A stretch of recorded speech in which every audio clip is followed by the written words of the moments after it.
Hello दोस्तों, स्वागत है आप सभी का हमारे यूट्यूब चैनल पे।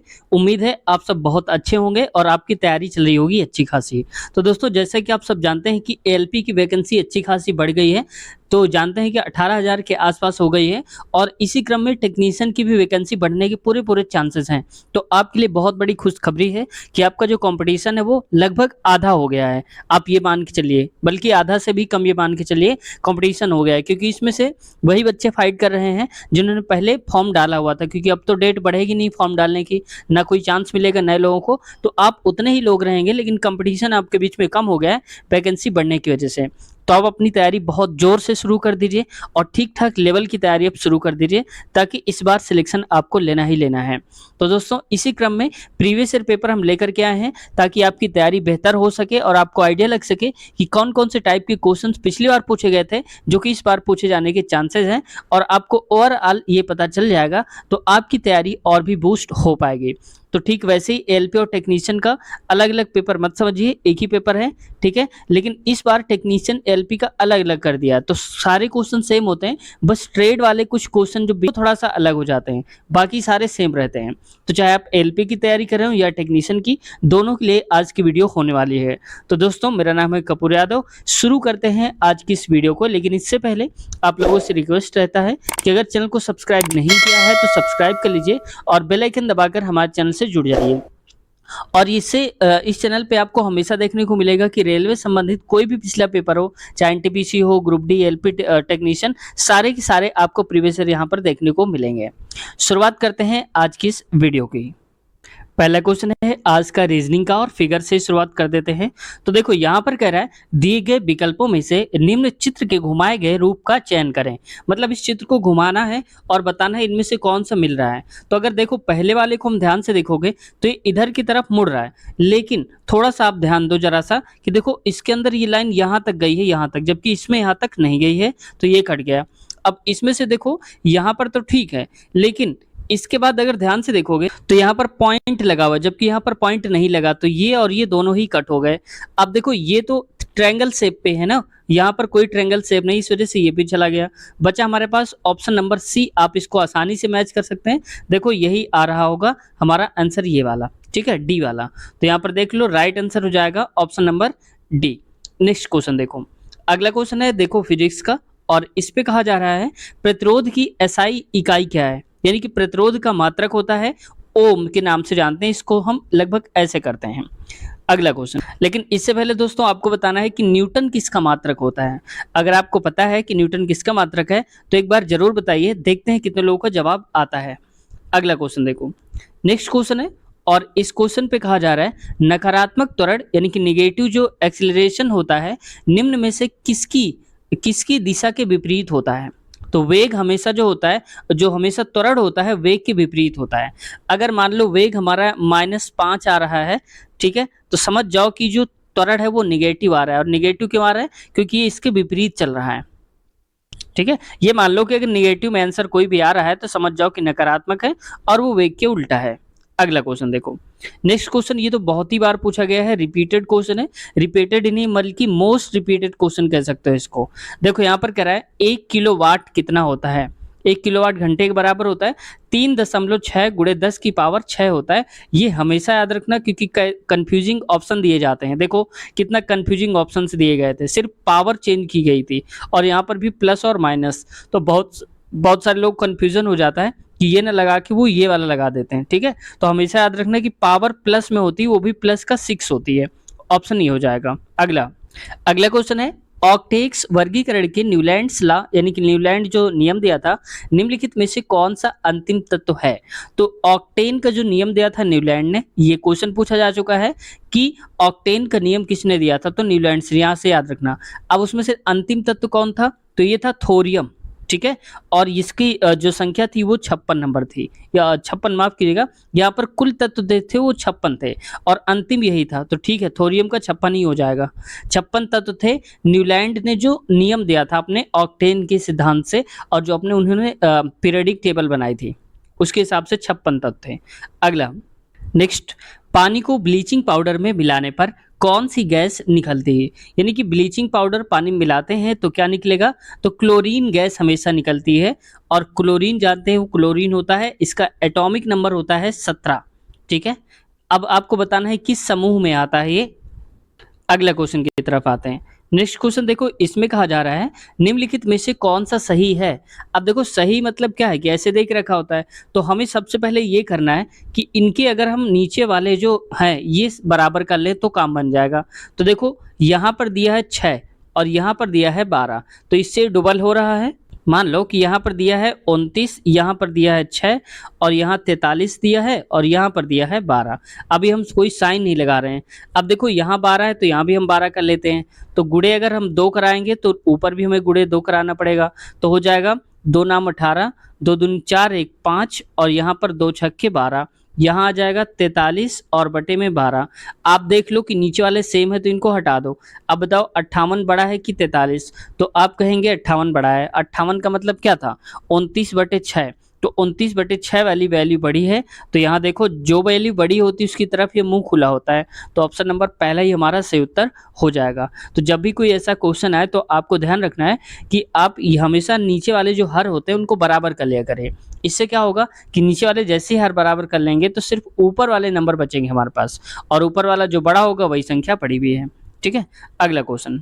अगला है निम्नलिखित श्रृंखला में प्रश्न चिन्ह द्वारा दिखाया गया पद अनुपस्थित है, दिए गए विकल्पों में से अनुपस्थित पद का चयन करें। कुल मिला के कहना चाहता है कि यहाँ पर देखो इसमें से क्या भरा जाएगा ये बताना है। तो देखो एस के बाद टी आता है, टी के बाद फिर टी लिख दिया है, फिर यू लिखा है, यू के बाद वी और वी। मतलब कि देखो जो लास्ट जो इसका पहले वाले का अंतिम होता है वो दूसरे वाले का पहला हो जाता है। तो इसका अंतिम क्या है? डब्ल्यू, तो स्टार्टिंग में आएगा डब्ल्यू। डब्ल्यू के बाद क्या होता है? एक्स, तो डब्ल्यू एक्स आ जाएगा। ठीक है, तो ऑप्शन नंबर देखो कौन सा सही हो जाएगा? पहला ही इसका राइट आंसर है डब्ल्यू एक्स। अगला है मैथ का क्वेश्चन। तपस, अवि और ऋषि के बीच एक केक को बांटा जाता है। तपस को केक का 1/2 भाग, ऋषि को 1/3 भाग और शेष अवि को प्राप्त हुआ। अवि को कितना भाग प्राप्त हुआ? मान लो कि केक हमारे पास रहा होगा 1। ठीक है, अब उसी में से एक भाग आधा भाग, तो 1/2 आधा भाग दे दिया गया होगा इसको। इसको मैं थोड़ा सही कर देता हूँ, ऐसे करके 1 हो गया। अब देखो इसके बाद क्या कर रहा है? 1 में से 1/2 भाग इसको दिया गया है और उसी में से देखो इसको 1/3 भाग, तो 1/3 भाग दे दिया गया है। माइनस लगा दो। अब इसको पहले सॉल्व कर लो, तो ये आ जाएगा 3 इधर 2 इधर, तो आ जाएगा 5/6 और ये -1 तो रहेगा ही रहेगा। तो इसको भी इधर कर दो, 6 आ जाएगा, 6 - 5, तो लिखेंगे 6 - 5 और बटे में 6। मतलब हो जाएगा, इसको पूरा अगर सही से लिखेंगे तो आ जाएगा 6 - 5 और बटे में आएगा 6 बराबर 1/6 आ जाएगा। तो राइट आंसर हमारा हो जाएगा 1/6। ऑप्शन नंबर सेकंड सही उत्तर हो जाएगा। अगला क्वेश्चन है अलैंगिक प्रजनन लैंगिक प्रजनन से भिन्न है। यानी कि जो अलैंगिक प्रजनन होता है वो लैंगिक प्रजनन से थोड़ा सा अलग होता है। तो अलैंगिक प्रजनन में डैश क्या होता है? तो नए जीव जनक माता पिता के समान ही होते हैं। यानी कि जो नए संतान उत्पन्न होते हैं, नए जीव उत्पन्न होते हैं, वो अपने माता पिता के समान ही होते हैं, उन्हीं के जैसे ही होते हैं। अगला क्वेश्चन देखो, नेक्स्ट क्वेश्चन की तरफ आते हैं और ये देखो थोड़ा सा घुमाने की कोशिश करी थी इसमें। और यहाँ पर कहा जा रहा है कि दिए गए मर्दों के समूह के लिए सबसे उपयुक्त शब्द क्या है। अब इसको देखकर बताना है फिगर को कि है क्या क्या रिलेशन बन रहा है इनमें। तो देखो जब कभी देखा होगा आपने कि बहुत सारे लोग जब कोई फंक्शन होता है तो ये बैच लगाए रहते हैं अपनी जेब के सामने, अपने शर्ट पर सामने की तरफ ऐसा बैच रहता है। तो इसका मतलब कोई ना कोई फंक्शन हो रहा होता है। अब ये पीने वाली चीज़ भी होती है वहाँ पर। और यहाँ पर देखो ये लोग कुछ जयकारा जैसा कुछ लगा रहे हैं हाथ ऊपर करके, और किनारे पर 2 लोग खड़े हुए हैं। यानी कि यहाँ पर कुछ फंक्शन हो रहा है।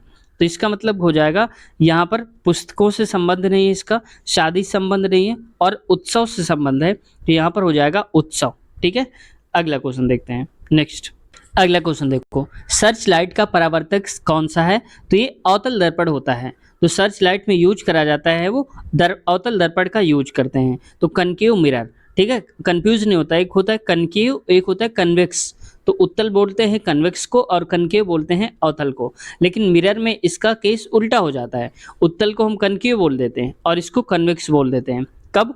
जब वहाँ पर बात की जा रही हो लेंस की। तो फ्रेंड्स अब आपको ये बताना है कि अवतल दर्पण का यूज कहाँ कहाँ पर होता है। कोई 3 उदाहरण कम से कम आपको बताने हैं, देखते हैं कितने लोग जवाब दे पाते हैं। अगला क्वेश्चन देखो, नेक्स्ट क्वेश्चन है और इसको मैं थोड़ा ज़ूम करता हूँ। इसमें कहा जा रहा है रेनवियर के नोट्स सूक्ष्म रिक्त स्थान होते हैं जो डैश में पाया जाता है। तो ये किस में पाया जाता है? ये पाया जाता है मैलिनीकृत जो ऑक्सेन होता है, ऑक्सोन, इसमें पाया जाता है। ठीक है, तो ये ऐसे क्वेश्चन 2-4 डाले जाते हैं जानबूझकर कि आपको नहीं आए। तो अगर नहीं 1-2 क्वेश्चन आ रहे हैं तो आपको बहुत ज़्यादा घबराने की आवश्यकता नहीं है, कोई बात नहीं है। ऐसे क्वेश्चंस सबको नहीं आते हैं, 100% किसी को नहीं आ रहा होता है। ठीक है, तो अब इसको याद कर लो, अगर अगली बार आए तो आप सही करके ही आओगे। तो रेनवियर के नोट्स सूक्ष्म रिक्त स्थान होते हैं जो डैश में पाए जाते हैं, तो किसमें? माइलिनीकृत एक्सोल में पाए जाते हैं। अगला क्वेश्चन है मैथ का और कह रहा है उमर और अविनाश ने क्रमशः 10,000 और 15,000 के निवेश के साथ साझेदारी शुरू की। यानी कि 2 लोग हैं, एक है मान लो कि उमर है, एक है अविनाश है।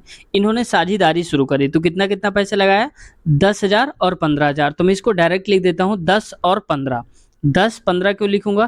क्योंकि देखो 3 जीरो से ये 3 जीरो कट जाएंगे, जब यहाँ 0 0 लगाएंगे तो कट जाएंगे, तो इसलिए मैंने छोटा करने के लिए लिख दिया है। आप चाहें तो 10,000 भी लिख सकते हैं यहाँ पर और 15 भी लिख सकते हैं। आगे देखो, लेकिन वित्तीय समस्या के कारण कोई प्रॉब्लम आ गई तो अविनाश ने 8 महीने बाद अपना निवेश वापस ले लिया। इसका मतलब कह रहा है कि 8 महीने तक उसने अपना पैसा लगाया था। किसने? अविनाश ने। तो अविनाश ने तो 8 महीने के लिए लगाया था, लेकिन पूरा क्या हुआ? पहले 12 मास लाभ में किस अनुपात में बांटेंगे? तो ये तो नहीं हटाया ना इसने, तो ये 12 महीने तक लगाया रहा होगा। अब ये अनुपात देख लो, अब इसको काट दो।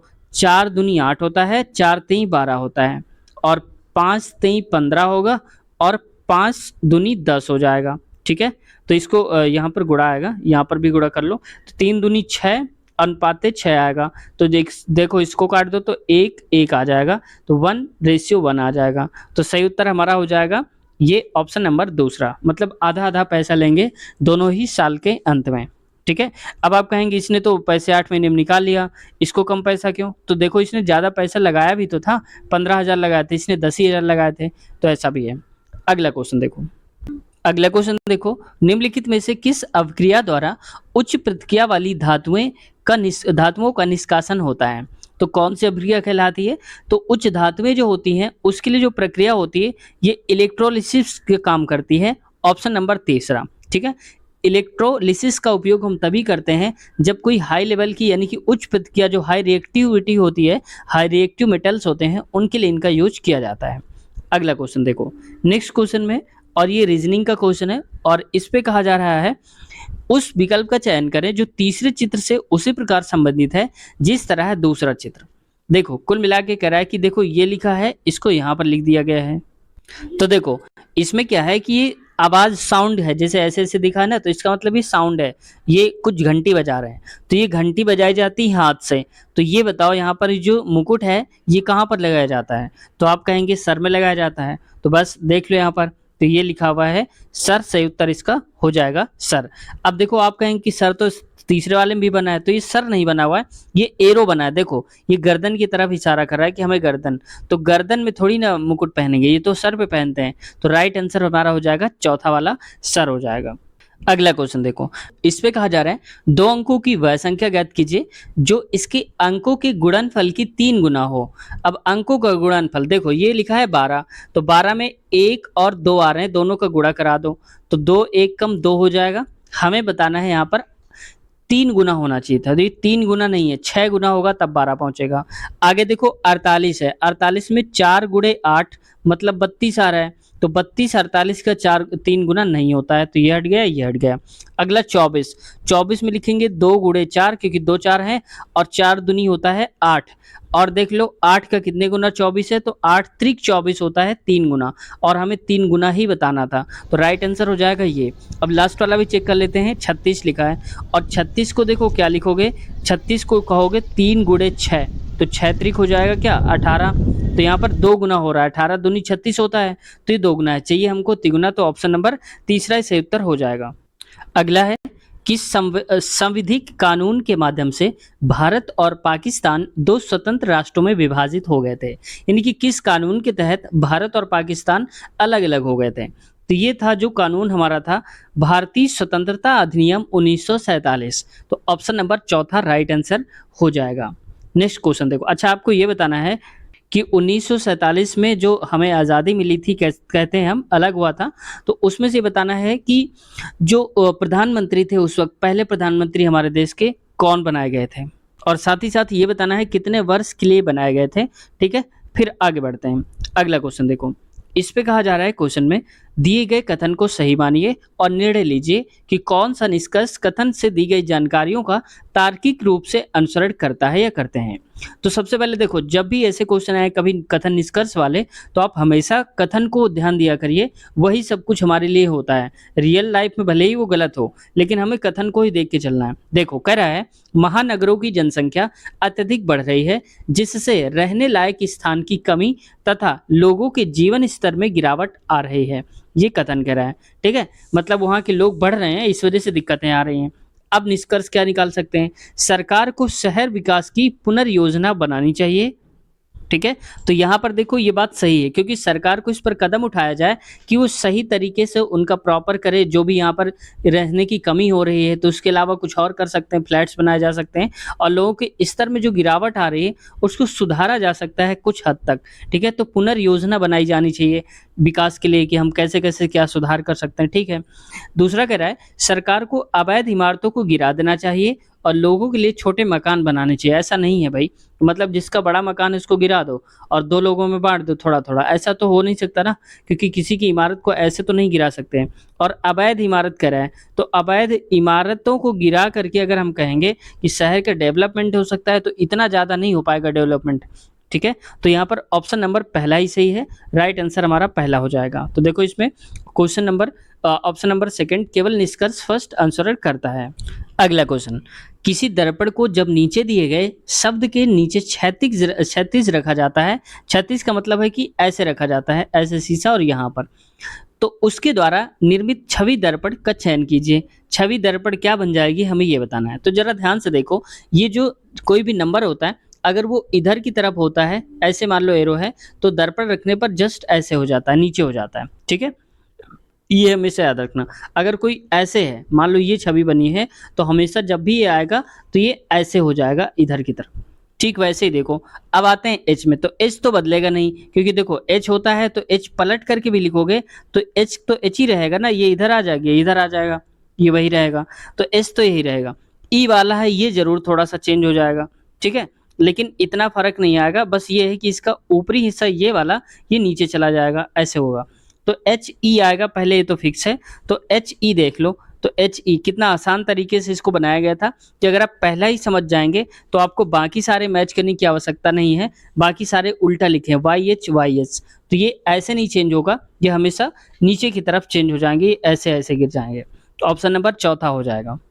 अगला क्वेश्चन, कथन कह रहा है अध्यापकों को कार्यशाला में भाग लेना चाहिए, ठीक है? मान लिया कि कार्यशाला जब भी हो उसमें भाग लें अध्यापक। अनुमान क्या कहता है? कार्यशाला अध्यापकों के ज्ञान को सामायिक बनाती है, ठीक है? ये बात सही है। कार्यशालाएँ समय बर्बाद करती हैं। अरे भई, अगर कार्यशालाएँ समय बर्बाद करती होती तो हम उसमें भाग क्यों ही लेते? कोई भाग ना लेता, तो ये तो गलती हो जाएगा। केवल ऑप्शन पहला सही है कि कार्यशाला से अध्यापकों के ज्ञान में सामायिक बनाती हैं, उनका ज्ञान और ज़्यादा बढ़ेगा। अगला क्वेश्चन, तो ये इसका आंसर भी मैं आपको दिखा देता हूँ, नहीं तो आप कहेंगे दिखाया नहीं। चौथा देख लो, ऑप्शन नंबर इसका चौथा हो जाएगा।